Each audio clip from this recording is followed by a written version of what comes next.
দেশের অন্যতম প্রধান স্থলবন্দর বেনাপোলে প্রায় 2 মাস ধরে আটকে আছে 100 কোটি টাকা মূল্যের রপ্তানিমুখী সুপারি ভর্তি 1.5 শতাধিক ট্রাক। দীর্ঘ এই অচলাবস্থার কারণে রপ্তানিকারকদের প্রতিদিন ট্রাক প্রতি 2000 টাকা হিসেবে প্রায় 3 লাখ টাকা অর্থদণ্ড বা ভাড়া গুনতে হচ্ছে। এছাড়া নানা সমস্যার সম্মুখীন হতে হচ্ছে ট্রাক চালকদেরও। আজকে 1 মাসের উপরে হবে। আমার এখানে অনেক ধরনের সমস্যা দেখা গেছে। আমি এর চেয়ে বাইরে থাকলে অনেকটা ভালো চলতে পারতাম, প্লাস আমরা ট্রিপ খাটলে মালিকও বাঁচত, প্লাস আমরাও বাঁচতে পারতাম। তো এখানে যে ড্যামারেজ দিচ্ছে তাতে আমাদের কিছুই হচ্ছে না, প্লাস আমাদের মাল নিবে বলে আজকে প্রায় 1 মাসের উপরে হয়ে গেল।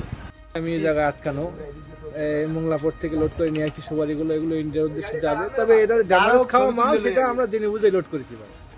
ড্যামারেজ খাবে পার্টি ড্যামারেজ আমাদের দেবে, এবং এটা যখন কাগজ সাবমিট হবে ইন্ডিয়ায় তখন ওরা নিয়ে যাবে, ওদের প্রয়োজন মতো ওরা নিয়ে যাবে। ওরা মানে এভাবে সিস্টেমে চলছে, এটা আজকে দীর্ঘদিন যাবত এভাবেই চলছে। ব্যবসায়ীদের অভিযোগ, ভারতের পেট্রোপোল বন্দরে পণ্যের মান নির্ণয় ও কৃত্রিম জটিলতা সৃষ্টির ফলেই এ রপ্তানি বাণিজ্য ব্যাহত হচ্ছে। দ্রুত পদক্ষেপ নেওয়া না হলে বড় ধরনের ক্ষতির মুখে পড়ার আশঙ্কা করছেন তারা। গাড়ি এক্সপোর্ট হওয়ার পরে ইন্ডিয়ান সীমান্তে ওরা ওইটা টেস্টের জন্য দিল্লিতে পাঠায়। টেস্ট রিপোর্ট হয়ে আসতে একটু সময় লাগে।